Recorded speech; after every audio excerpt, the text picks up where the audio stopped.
Bom dia, na graça e na paz do Senhor Jesus, meus amados irmãos. Que a graça e a paz do Senhor Jesus esteja sobre as nossas vidas neste novo dia, hoje, 1º de julho de 2024.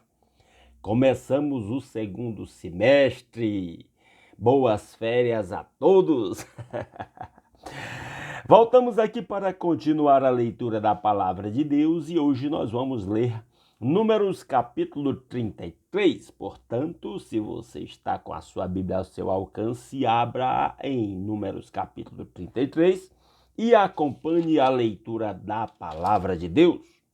Diz-nos assim a Palavra de Deus: Estas são as jornadas dos israelitas quando saíram do Egito, organizados segundo as suas divisões, sob a liderança de Moisés e Arão. Por ordem do Senhor, Moisés registrou as etapas da jornada deles. Esta foi a jornada deles por etapas. Os israelitas partiram de Ramessés no 15º dia do primeiro mês, no dia seguinte ao da Páscoa. Saíram marchando desafiadoramente à vista de todos os egípcios. Então, conforme a leitura, aqui está o registro das etapas da viagem. Inclusive, nós vamos ver várias citações de textos que nós não vimos para trás, não ouvimos falar. Então, nesses 40 anos de peregrinação pelo deserto, muitos lugares eles andaram, muitas experiências viveram que não estão registrados na Bíblia. O que fica registrado é apenas o que é essencial para os leitores, nós, no caso, entendermos todo o processo de salvação de Deus para o seu povo de Israel. E, claro, tirar lições para a nossa vida. Mas foi importante registrar essas etapas todas aqui, toda a história lida e contada até agora, porque a nossa história, olhar para o passado, nos ajuda a interpretar o presente e aplicar lições para a nossa vida, para vamos dizer assim, para planejar o futuro, não é isso? Então, é a importância desse registro do capítulo 33, mostrando as etapas que o povo de Israel andou aí durante estes 40 anos. Versículo 4. Enquanto estes sepultavam o primeiro filho de cada um deles, que o Senhor matou. É o final do versículo 3. Os israelitas partiram de Ramessés no 15º dia do primeiro mês, no dia seguinte ao da Páscoa. Essa Páscoa aqui foi a primeira Páscoa instituída, foi quando a Páscoa foi instituída. Páscoa significa passar. Deus, o anjo do Senhor, passou pelo Egito matando o filho primeiro de cada casa. Primeiro filho de cada casa. E os israelitas haviam sido orientados a sacrificar um cordeiro e passar o sangue do cordeiro nos portais da casa, nas casas onde o sangue estivesse nos portais, o anjo não mataria o primeiro filho. E isso foi a instituição da Páscoa como um memorial para que o povo de Deus não esquecesse da sua libertação. Isso representava o sacrifício de Cristo feito na cruz, cujo sangue lava as nossas vidas de todo pecado e nos livra das consequências do salário do pecado, que é a morte. Segunda metade do versículo 4, o Senhor impôs castigo aos deuses egípcios. Verso 5, os israelitas partiram de Ramessés e acamparam em Sucote. Partiram de Sucote e acamparam em Etã, nos limites do deserto. Partiram de Etã, voltaram para Piairote, a leste de Baal-Zefon, e acamparam perto de Migdol. Partiram de Piairote e atravessaram o mar, chegando ao deserto, e depois de viajarem 3 dias no deserto de Etá, acamparam em Mara. A gente lembra daquele episódio de Mara, onde as águas eram amargas e foram transformadas em água potável. Verso 9. Partiram de Mara e foram para Elim, onde havia 12 fontes e 70 palmeiras, e acamparam ali. A gente lembra disso lá em Êxodo capítulo 15. Versículo 10. Partiram de Eli e acamparam junto ao Mar Vermelho. Partiram do Mar Vermelho e acamparam no deserto de Sim. Partiram do deserto de Sim e acamparam em Dofca. Não me lembro de Dofca. Aqui é registrado. Versículo 13. Partiram de Dofca e acamparam em Aluz. Partiram de Aluz e acamparam em Refidim, onde não havia água para o povo beber. E a gente lembra daquele episódio, onde não havia água para o povo beber, lá em Refidim. Partiram de Refidim e acamparam no deserto do Sinai. Aí você lembra que lá no deserto do Sinai, eles passaram cerca de 1 ano no pé do Monte Sinai, onde receberam a lei, onde construíram o tabernáculo, onde se organizaram como exércitos do povo de Deus. Verso 16. Partiram do deserto do Sinai e acamparam em Quibrote-Atava. Partiram de Quibrote-Atava e acamparam em Azerote. Partiram de Azerote e acamparam em Ritmá. Partiram de Ritmá e acamparam em Rimon-Perez. Partiram de Rimon-Perez e acamparam em Libna. Partiram de Libna e acamparam em Rissa. Partiram de Rissa e acamparam em Quelata. Partiram de Quelata e acamparam no Monte Sefer. Partiram do Monte Sefer e acamparam em Arada.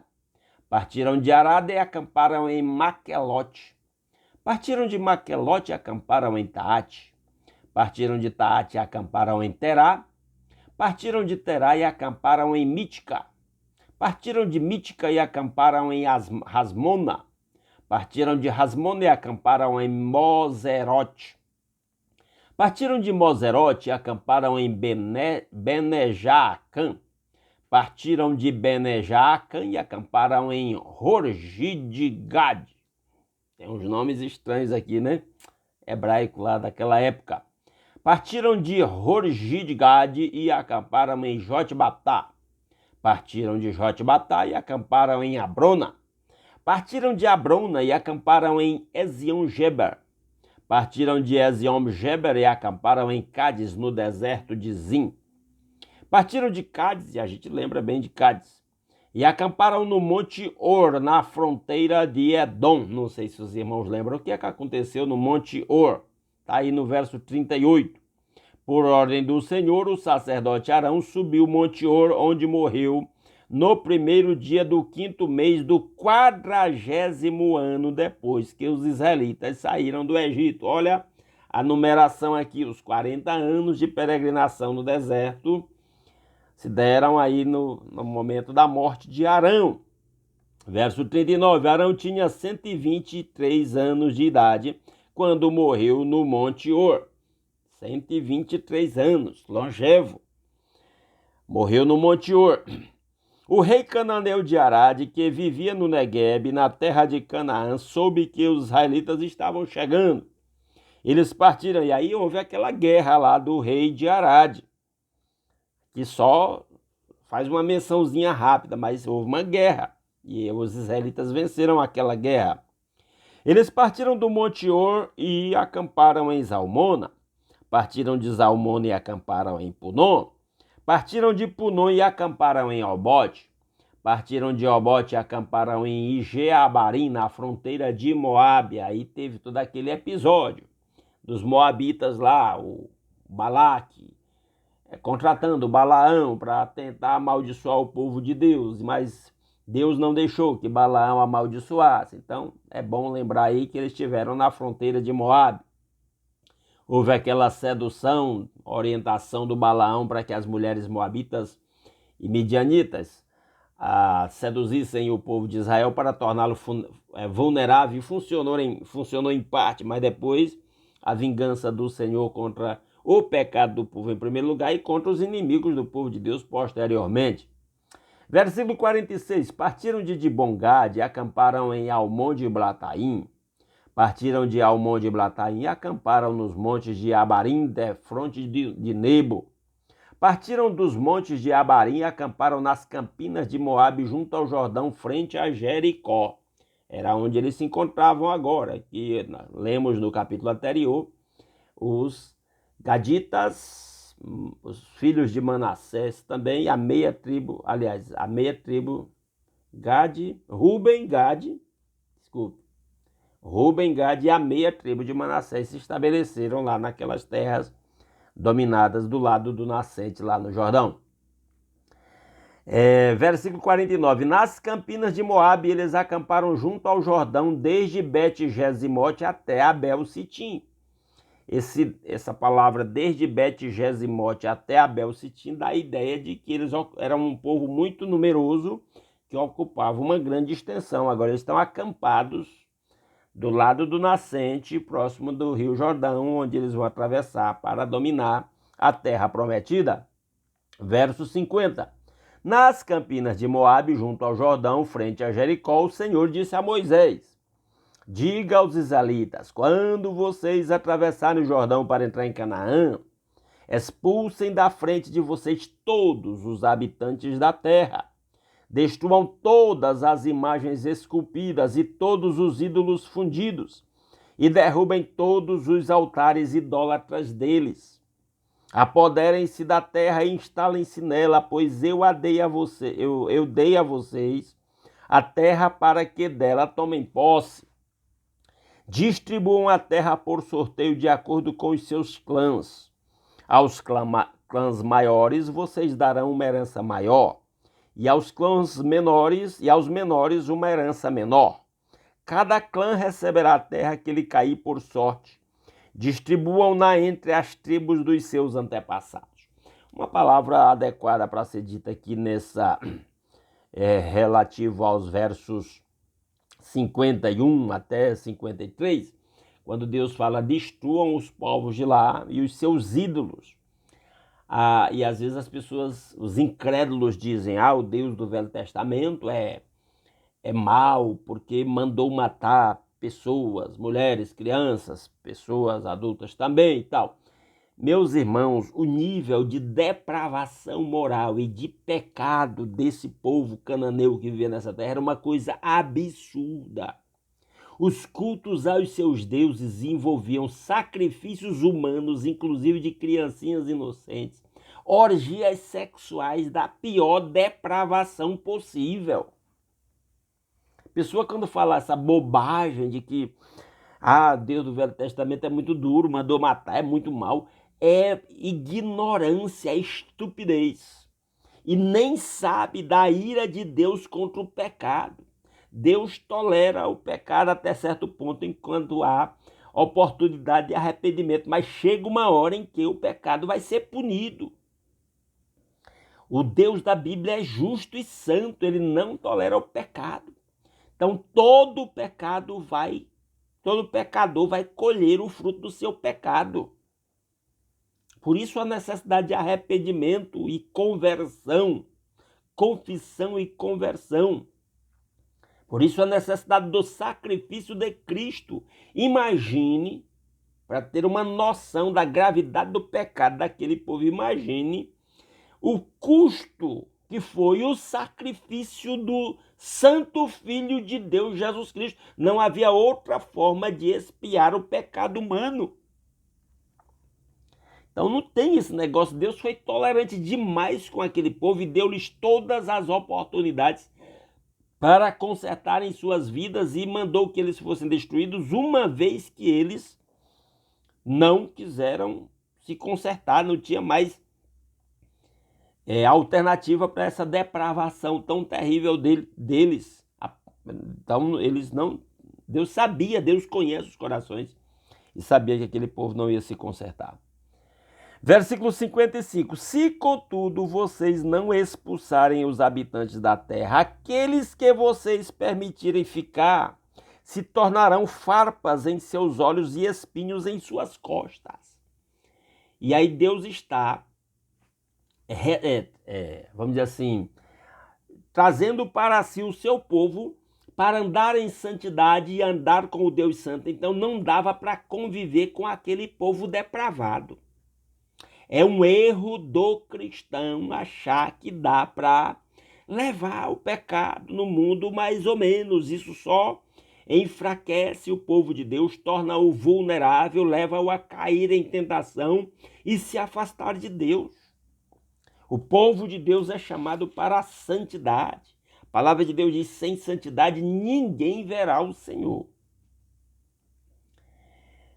Segunda metade do versículo 55, eles causarão problemas para vocês na terra em que vocês irão morar. Então não tem negócio, não tem acordo com pecadores. É pregar-lhes o evangelho, chamá-los ao arrependimento. Não querem se arrepender, não querem se consertar, não façam acordo com pecadores. Não brinque com o pecado. Versículo 56, para concluir, então farei a vocês o mesmo que planejo fazer a eles. Deus está dizendo, se vocês facilitarem, quem vai sofrer as consequências são vocês. Então Deus está alertando o seu povo. Isso é um alerta para nós também. Inclusive a nossa responsabilidade é muito maior. Porque nós temos Cristo e o seu sacrifício na cruz em nosso lugar. Nós temos a palavra por inteiro, coisa que aqueles israelitas não tinham. Mas pela graça de Deus, Deus preservou os salvos naquelas circunstâncias, como pela graça de Deus, Deus preserva salvos hoje, apesar da corrupção, da maldade do mundo.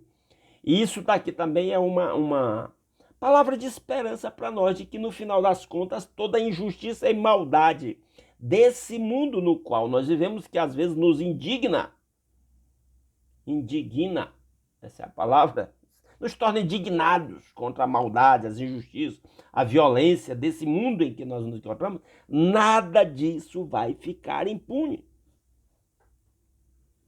Então, que Deus aplique a sua palavra aos nossos corações. Aí está o roteiro de lugar em lugar em que o povo viveu, acampou e peregrinou durante os 40 anos no deserto. Agora isso aí, eles estão na fronteira da terra prometida, onde eles vão agora se preparar para invadir a terra prometida. Já começaram a conquista por esses reis que os atacaram e eles foram vitoriosos e tomaram as suas terras. Agora a tribo de Ruben, Gad e a meia tribo de Manassés já têm suas próprias propriedades e vão apenas conquistar o restante quando atravessarem o Jordão.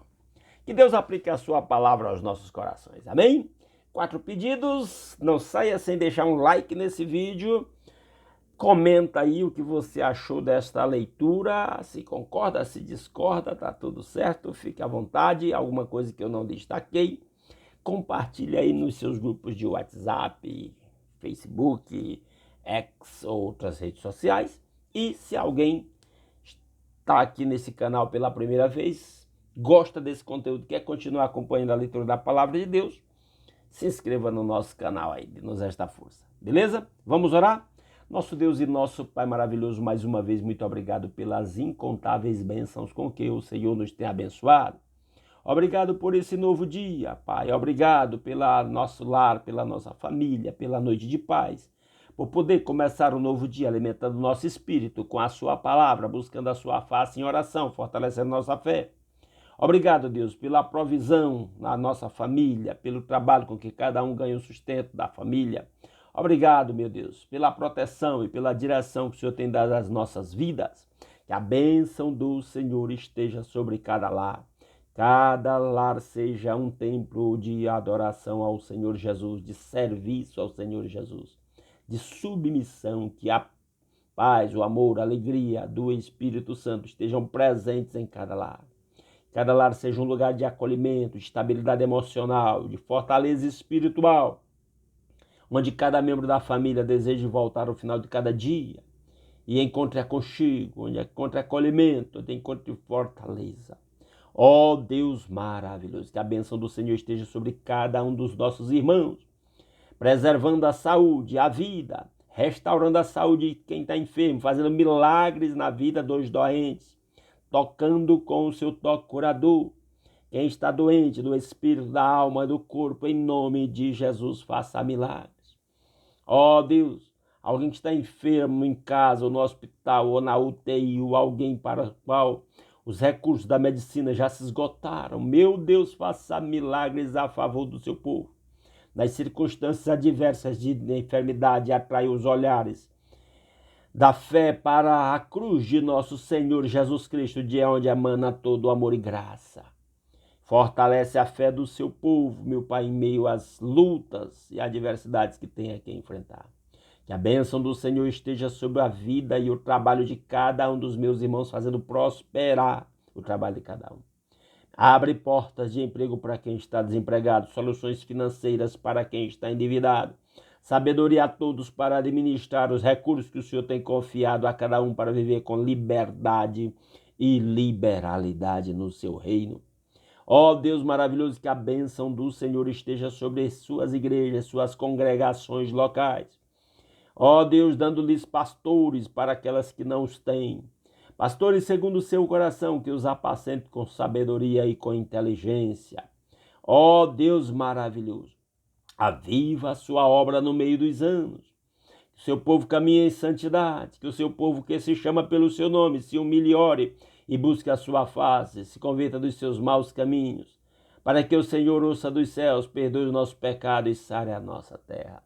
Ó Deus maravilhoso, fortalece os pastores, evangelistas, missionários, líderes das suas igrejas, para que sejam instrumentos de avivamento. Ó Deus, para o seu povo. Ó Deus maravilhoso. Nós oramos assim confiados no sacrifício de Cristo Jesus em nosso lugar, que é a maior de todas as bênçãos para cada um de nós. Pelo perdão dos nossos pecados e a nossa reconciliação com o Pai, e o privilégio de fazer parte do seu povo, e o livre acesso à sua presença em oração.